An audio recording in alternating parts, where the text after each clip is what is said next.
Hello students, आज के हमारे फिजिक्स के वीडियो सेशन में हमारा टॉपिक है torque on current carrying coil kept in magnetic field. Torque हम डिस्कशन करने वाले हैं किसके लिए? करंट कैरिंग कॉइल के लिए। कहां पे? इन केप्ट इन मैग्नेटिक फील्ड। जैसे हमने आगे का टॉपिक देखा कि एक कंडक्टर को कोई मैग्नेटिक फील्ड में रखते हैं, दूसरा कंडक्टर जो मैग्नेटिक फील्ड क्रिएट करता है उसमें इसको रखते हैं, तो this is experience force, this experience a force due to this conductor. Okay, तो हमको ये पता है कि अगर किसी कंडक्टर में करंट फ्लो होता है और उसको हम किसी मैग्नेटिक फील्ड में रखेंगे तो it is an experience by force due to another conductor coil. तो यहां पे हम क्या करेंगे, एक कॉइल में करंट फ्लो करवाएंगे, एक कॉइल में करंट फ्लो करवाएंगे और उस कॉइल में करंट जब हम फ्लो करवाते हैं तो उस कॉइल को हम करंट फ्लो करवा के एक मैग्नेटिक फील्ड में रख देते हैं, एक मैग्नेटिक फील्ड में रख देंगे। तो उस कॉइल में करंट फ्लो होता है और वो एक मैग्नेटिक फील्ड में है, then this is experienced force. समझ में आएगा? तो यहां पे हम वो फोर्स से टॉर्क को कैलकुलेट करना चाहते हैं और समझना चाहते हैं कि उसमें टॉर्क कैसे इफेक्ट करता है। ओके, और एक पॉइंट कि यहां पे जब हम कॉइल के बारे में डिस्कशन करते हैं तो this is not compulsory this coil is circular, it is, ये जो कॉइल है may be rectangle, may be square, कैसे भी ये कॉइल हो सकती है। ओके, तो हम यहाँ पे रेक्टेंगुलर कॉइल को लेके टॉर्क को डिस्कशन करेंगे। देखिए यहाँ पे इसको अच्छे से समझना। देखिए यहाँ पे ये हमने एक कॉइल लिया है रेक्टेंगुलर शेप में, उसको एक कुछ नाम दे दिया PQRS, ऐसे कॉइल लिया है। और ये जो कॉइल है ऐसे एक कॉइल है, तो एक कॉइल ऐसे रोटेट करेगा, किसके अराउंड रोटेट करेगा? तो एक इसकी जो एक्सिस है उस एक्सिस के अराउंड ऐसे रोटेट करेगा। ओके, तो इसका जो एक्सिस है देखिए यहाँ ये एक्सिस हमने यहाँ से बनाया, ये वाला जो एक्सिस है इसके बीच में से ऐसे, तो ये अपने एक्सिस के अराउंड, ये क्या है एक्सिस, तो एक्सिस के अराउंड ऐसे रोटेट करता है। ओके, ऐसे रोटेट करेगा। अब इसमें से यहां से करंट फ्लो होता है आई, ऐसे फ्लो होगा, ऐसे करके यहां से करंट आएगा। ओके, आपको दिख रहा है यहां पे एरो। दूसरी बात कि ये हमने कॉइल लिया पर इसको हम कहां पे रखेंगे तब ये फोर्स एक्सपीरियंस करेगा? तो हमारा आंसर है इन magnetic field, torque on current carrying coil kept in magnetic field. कब हम टॉर्क फोर्स को एक्सपीरियंस करेगा? जब हम उसको मैग्नेटिक फील्ड में रखेंगे तब। तो हमने क्या किया, यहां पे एक मैग्नेट रखा, यहां पे एक मैग्नेट रखा, this is electromagnet, may be electromagnet हो भी सकते हैं, अदरवाइज बार मैग्नेट भी हो सकते हैं, क्योंकि बार मैग्नेट से भी हम मैग्नेटिक फील्ड क्रिएट कर सकते हैं। ओके, तो यहां पे हमने ये मैग्नेट रखे और इस मैग्नेट को हमने ऐसे सेट किया कि ये इसका नॉर्थ पोल है और ये इसका साउथ पोल है। तो मैग्नेटिक फील्ड किस डायरेक्शन में होगा? North to south. तो इसका जो मैग्नेटिक फील्ड है in this direction, this is magnetic field B in this direction. ए यहां पे ये मैग्नेटिक फील्ड है एस, यहां पे मैग्नेटिक फील्ड है ए, आप देख रहे हो ए, यहां पे मैग्नेटिक फील्ड है। ओके, ये सारा यहां पे मैग्नेटिक फील्ड है S, okay, in this direction. Okay, तो हमने इस कॉइल को कहां पे रख दिया? इन मैग्नेटिक फील्ड। ओके, मतलब अब इस कॉइल में करंट फ्लो होता है, इसको हमने मैग्नेटिक फील्ड में रखा तो ये क्या एक्सपीरियंस करेगा? फोर्स। जैसे हमने दो कंडक्टर लिए थे, इसमें भी करंट फ्लो हो रहा है, इसमें भी करंट फ्लो हो रहा है, ये मैग्नेटिक फील्ड क्रिएट करेगा, इसके अंदर हम इसको रखेंगे तो this is experience a force. Okay, यहां पे ये फोर्स एक्सपीरियंस करता है, तो यहां पे नोट करके देखिए,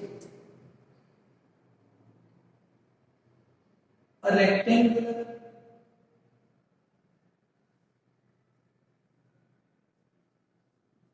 coil PQRS kept in magnetic field B. Therefore, it is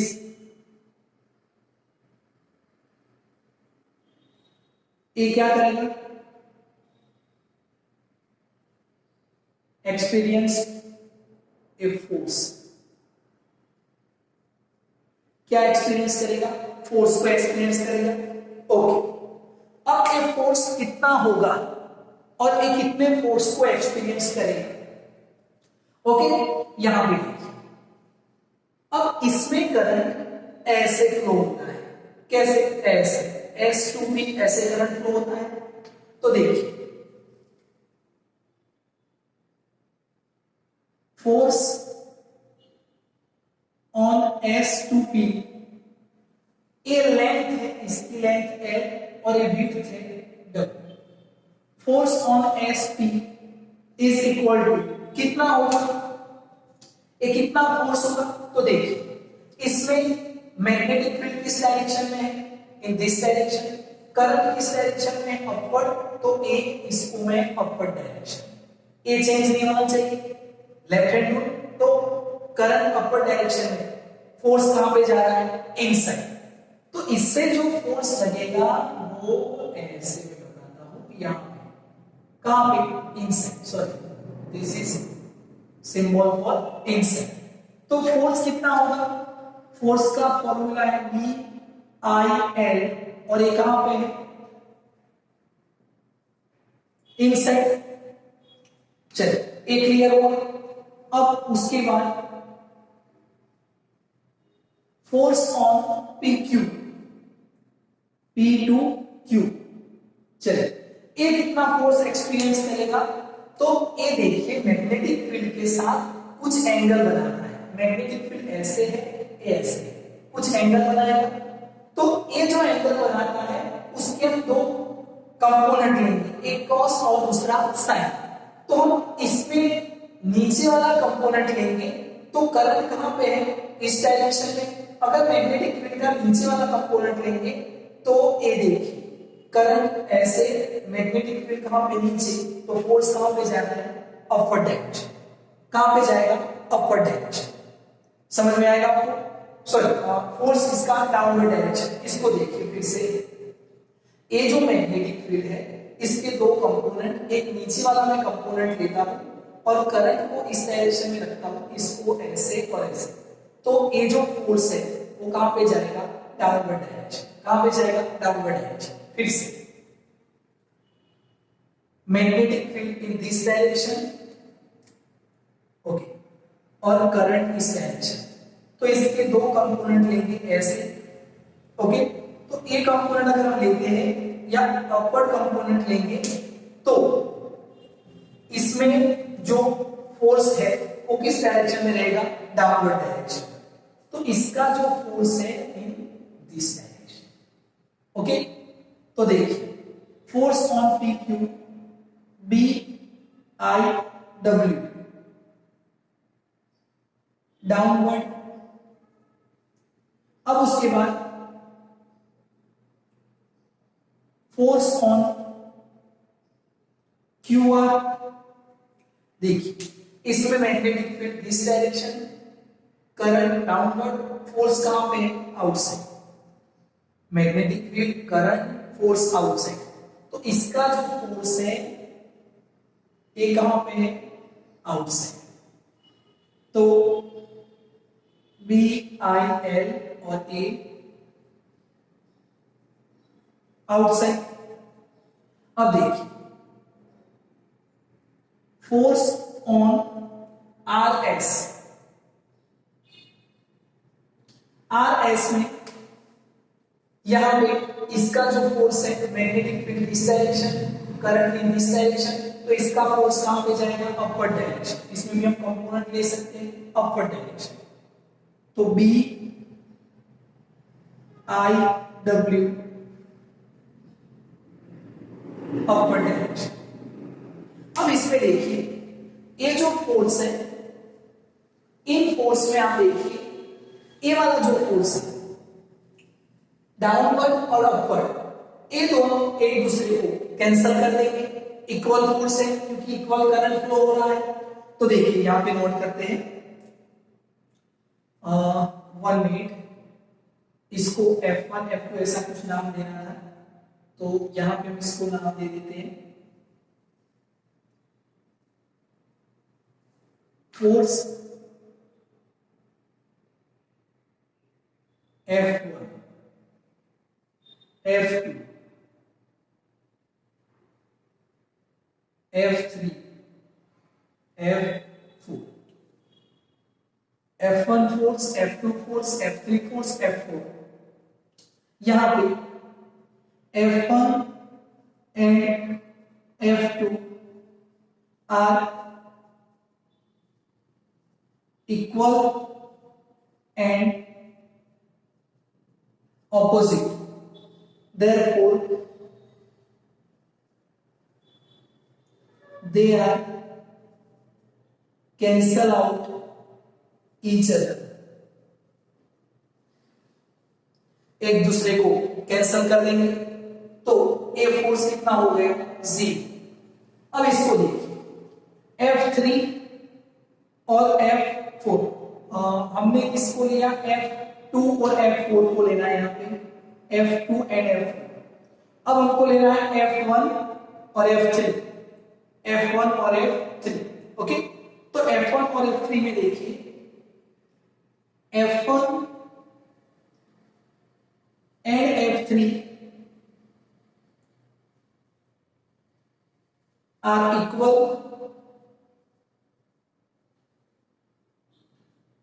opposite and on same body but different point।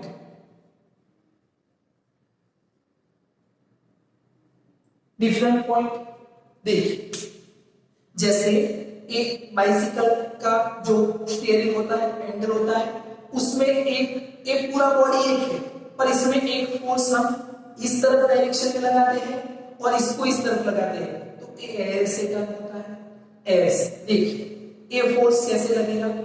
ये यहाँ पे फोर्स ऐसे आगे की तरफ और एक पीछे की तरफ ऐसे टर्न होना है। Same body but opposite and different point, तो ये इसको कैसे करता है? टर्न करता है। कैसे करेगा? टर्न करेगा। तो टर्न करने के लिए क्या चाहिए? फोर्स। फोर्स और torque same, but force in linear, torque का काम कहां पे है? एंगुलर। ओके, तो यहां पे देखिए ये क्या क्रिएट करते हैं? टॉर्क क्रिएट करते हैं। Therefore F1 and F3 create a torque, इसको क्रिएट करते हैं टॉर्क। ओके, और टॉर्क क्रिएट होने से ये जो कॉइल है वो क्या करेगा? टर्न करेगा। ऐसे क्या करता है? टर्न करता है, ऐसे टर्न होता है इस एक्सेस के अराउंड, बराबर है। देयरफॉर टर्न करने वाले जो फोर्स होते हैं उसको हम बोलते हैं couple force. F1 and F3 are couple force and it can turn coil, और एक कॉइल को क्या करेंगे? टर्न करेंगे। ओके, तो ये आपको याद रखना है, इट कैन टर्न कॉइल। ये क्या करते हैं? कॉइल को टर्न करते हैं। फिर से इसको अच्छे से समझिए, हमने कॉइल को मैग्नेटिक फील्ड में रखा है, इसमें करंट ऐसे जा रहा है, इसमें ऐसे, इसमें ऐसे, इसमें ऐसे। ये दोनों फोर्स को हमने जीरो कर दिया, cancel out to each other, और ये दोनों फोर्स ऑपोजिट है, इक्वल है in the opposite direction but different point. तो डिफरेंट पॉइंट पे ए फोर्स ऐसे लगेगा, ए फोर्स ऐसे लगेगा, तो ए क्या होता है, बॉडी टर्न होता है। और टर्न होने के लिए हम इसको क्या बोलते हैं, टॉर्क, क्योंकि बॉडी टर्न कब होगा, जब उस पर टॉर्क लगेगा, और टॉर्क कब मिलता है, कपल फोर्स से मिलता है। Therefore, F1 and F3 are couple force and it can turn coil. समझ में आएगा? तो एक इंपॉर्टेंट सेंटेंस है। अब देखिए, मुझे इस टॉर्क को कैलकुलेट करना है कि ये टॉर्क कितना है। इस टॉर्क को मुझे कैलकुलेट करना है और ये टॉर्क कितना है। तो टॉर्क को कैलकुलेट करने के लिए यहां पे देखिए, इस टॉर्क को हम जब कैलकुलेट करना चाहेंगे तो कैलकुलेट करने के लिए हम इसको टॉप व्यू से देखते हैं। ये जो कॉइल अभी ऐसा है, ऐसा यहां पे देखिए, ए पी क्यू आर और एस ऐसे दिख रहा है आपको, S P Q R S, okay, यहां पे देखिए S P Q R S. अब हम इसको ऊपर से देखते हैं टॉप व्यू से, तो हमको ये पूरा नहीं दिखेगा, बराबर, सिर्फ इसका एक नोक दिखेगा ऐसे। आप भी ट्राई करना, ऐसे ऊपर से इसका नोक दिखता है, ओके। जब हम इसको टॉप व्यू से देखते हैं तो देखिए हम इसको बनाते हैं, यहां पे नोट करते हैं, एक मैग्नेटिक फील्ड है एस, और हमने इसको देखा तो ए एस, ए कौन सा पॉइंट है, P पॉइंट, और एक कौन सा पॉइंट है Q, और ए मैग्नेटिक फील्ड B। इन दोनों के बीच एंगल है अल्फा, कितना है, अल्फा, ओके। अब हम जब इसको ऊपर से देखते हैं, हमने इसको ऊपर से देखा इसको, तो एक ऐसे इतना टर्न हुआ है, कोई ऐसे टर्न हुआ है, तो एक ऐसे दिखेगा, P और Q, इसको ऐसे ऊपर से देखते हैं, ए ऐसे टर्न हुआ है, PQ, ओके। तो हमको ए पॉइंट कि सिर्फ ए नोक दिखेगी ऐसे, ओके। जब हम इसको ऊपर से देखते हैं तो टॉप व्यू, ए कहां से दिखते हैं, टॉप व्यू, ओके। अब देखिए, जब हम इसको ऊपर से देखेंगे तो हम इसमें कैलकुलेशन कैसे करेंगे और कैसे करना है। तो इसमें जब हम इसको ऊपर से देखते हैं तो इसका जो फोर्स है, देखिए इसका जो फोर्स है कहां पे था, ऐसे अंदर की तरफ था, देखिए ऐसे अंदर की तरफ था, ऐसे था, ऐसे अंदर की तरफ, ये देखिए फोर्स कहां पे, अंदर की तरफ। तो इसका फोर्स ऐसे अंदर की तरफ था, ये देखिए पी क्यू, और इसका फोर्स ऐसे अंदर की तरफ, ओके, ये अंदर की तरफ है। जब हम इसको ऊपर से देखते हैं तो ऐसे है। अब मुझे इसको बनाना है तो मैं ऐसे बनाऊंगा, पी क्यू ऐसे, तो ये पहले ऐसे था, अच्छे से देखना, अदरवाइज आपको समझ में नहीं आएगा। ए पी और क्यू ऐसे है, और ए फोर्स ऐसे है अंदर की तरफ, तो ये अंदर की तरफ। अब मुझे इसको ड्रॉ करना है ऊपर से, तभी तो आपको दिखेगा। तो ए फोर्स कहां पे आ गया, एस, ओके। तो यहां पे इसका जो फोर्स है वो यहां से इन दिस डायरेक्शन, ओके। अब इसको देखिए, इसको ए ऐसे है, इसका फोर्स कहां पे था, ऐसे आउटसाइड, देखिए ये आउटसाइड का फोर्स, ऐसे आउटसाइड। जब हम इसको बनाएंगे तो ऐसे, तो ये फोर्स कहां पे दिखेगा, ऐसे, ओके, ऐसे था, इसको ऐसे बनाते हैं, फोर्स कहां पे जाएगा, डाउनवर्ड। तो इसका जो फोर्स है वो ऐसे जाएगा, ये डाउन, ओके। फोर्स कितना था इसका, ए फोर्स कितना था, तो बी आई एल, और यहां पे बी आई एल, ओके। तो ए जो फोर्स है कितना है, बी आई एल, और यहां पे भी फोर्स कितना, बी आई एल। चलिए इतना समझ में आया। ए जो है वो क्या है, विड्थ, पी क्यू क्या है, विड्थ। अब यहां पे इसको आप यहां से नोट कर ठीक है, ये विड्थ है। अब हम इसको कैलकुलेट करना चाहते हैं, then what is torque? What is torque? Torque is equal to force cross perpendicular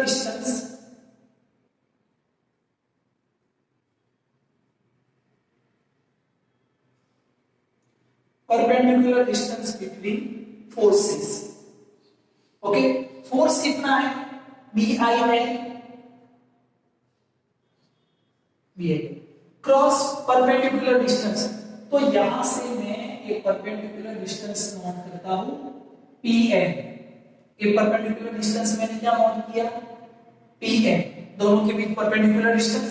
okay, अब हम इसको कैलकुलेट करना चाहते हैं, तो इसको अच्छे से समझिए और कैसे कैलकुलेट करेंगे वो देखिए। तो यहां पे जब हम इसको ऐसे बनाएंगे तो इसमें अच्छे से याद रखना कि इसको हम कैसे कैलकुलेट करते हैं और इसको हम टॉर्क कैसे निकालेंगे। तो टॉर्क निकालने के लिए ये जो हमारा पॉइंट है उसको अब थोड़ा यहां पे लिखिए। ये जो विड्थ और लेंथ है वो क्या बनाएंगे? एरिया। ये देखिए, लेंथ और विड्थ ये क्या बनाते हैं? एरिया। अब इसका एक एरिया वेक्टर होता है, कैसे? ऐसे एरिया वेक्टर है, हमने आगे भी बताया था। फिर से ये क्या है? Area vector.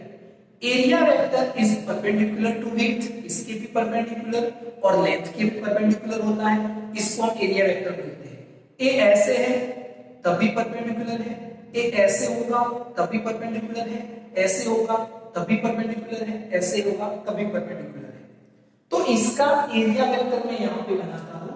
ये देखिए, विड्थ के परपेंडिकुलर, ये क्या है? Area vector. ये क्या है? Area vector. Okay, area vector. ये भी एरिया वेक्टर है और ये भी एरिया वेक्टर। कहीं भी हम बना सकते हैं। ओके, अब ए एंगल अल्फा है, मैं इसको थीटा लेता हूं, तो ए कितना होगा? 90, या देख रहे हो ऐसे 90। ए कितना है? 90, या ए कितना है? 90। तो अल्फा प्लस थीटा ए 90 होगा। तो इस ट्रायंगल में ए अल्फा है तो अल्फा प्लस ए भी कितना होगा? थीटा। फिर से समझो, नहीं समझ में आया? देखिए, अल्फा प्लस थीटा ए कितना होना चाहिए? 90। तो ए अल्फा है तो ए मिलके 90 और ए 90 है तो ये दोनों की 90 होने चाहिए, क्योंकि इस ट्रायंगल में एडिशन कितना होना चाहिए? 180। ये तो 90 है, ये अल्फा, तो ए जितना होगा इतना ही होना चाहिए। क्लियर है? ओके, अब इसमें देखिए, यहां पे हम नोट करते हैं एंगल PQN थीटा। यहां पे angle, therefore angle PQN is equal to theta. अब अगर मैं sin थीटा लेता हूं तो sin थीटा क्या होगा? Opposite upon hypotenuse. Opposite upon hypotenuse, ये 90 डिग्री है। ओके, तो ऑपोजिट कितना है? PN। ओके, और therefore sin theta is equal to opposite upon hypotenuse। hypotenuse कितना है? W। ओके, तो यहां पे Pn is equal to W sin theta. A value यहां पे रखते हैं, BIL W sin थीटा। ये Pn का वैल्यू है। ओके, तो ये क्या मिला? Torque. This is the symbol of torque. चलिए, ये टॉर्क मिला BILW sin थीटा। अब इसमें देखिए, लेंथ क्रॉस विड्थ क्या होता है? एरिया। तो torque is equal to BIA sin theta. BIA sin theta, ये हुआ। अब इसको देखिए, this is for one turn. अगर इसमें करंट 1 2 3 n टाइम ऐसे मूव करता है, n टाइम रोटेट होता है, तो फॉर n टाइम या n टर्न ये क्या होगा, torque is equal to n b i a sin theta. Okay, आप इसको जानते हो n i a। What is n i a? हमने आगे डिस्कशन किया था। What is n i a? Magnetic dipole moment. तो m is equal to this is vector NIA, m is equal to NIA। तो टॉर्क इज इक्वल टू क्या होगा, m into b, m into b sin theta. This is magnitude, but torque is a vector quantity, therefore m cross b। ये मिला आपको m cross b, समझ में आएगा। और a इसका मैग्नीट्यूड है m into b sine theta. Okay, यहां पे इसको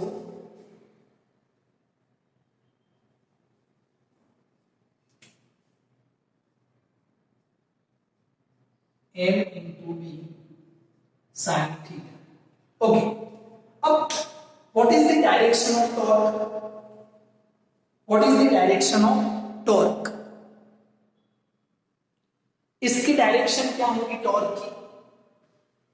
तो m किस पे डिपेंड करता है, n i a, पर इसमें डायरेक्शन किसकी है, एरिया वेक्टर की। तो इसमें देखिए एरिया वेक्टर कहां पे है, in this direction. Okay, area vector this direction, पहले एरिया वेक्टर यहां, हम इसको ऐसे करेंगे। देखिए एरिया वेक्टर, तो ये एरिया वेक्टर है इस डायरेक्शन। ओके, मैग्नेटिक फील्ड किस तरफ है, इस डायरेक्शन। तो ऐसे करके इसको राइट हैंड से हम करेंगे, तो ए एरिया वेक्टर इस डायरेक्शन, या अपना पहले हाथ जो है राइट हैंड वो एरिया वेक्टर की डायरेक्शन में सेट कीजिए ऐसे। मैग्नेटिक फील्ड ऐसे, फोर्स कहां पे है, इस तरफ जा रहा है। तो पहले हम इसको किसकी डायरेक्शन में रखेंगे, m किस पे डिपेंड करेगा, एरिया पे, n और i पे डिपेंड करेगा, but this is scalar quantity, vector कौन है, एरिया।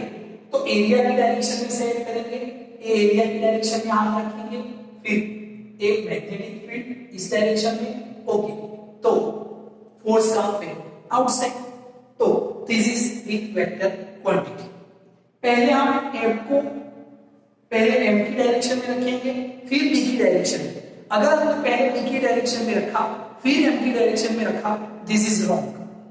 ओके, तो this is all about torque on current के coil kept in magnetic field. Okay, पर इसमें नेट फोर्स कितना, देखिए F1 and F3 are opposite and equal, are equal and opposite, therefore this is cancel out and they are cancel out, F2 and F4, therefore net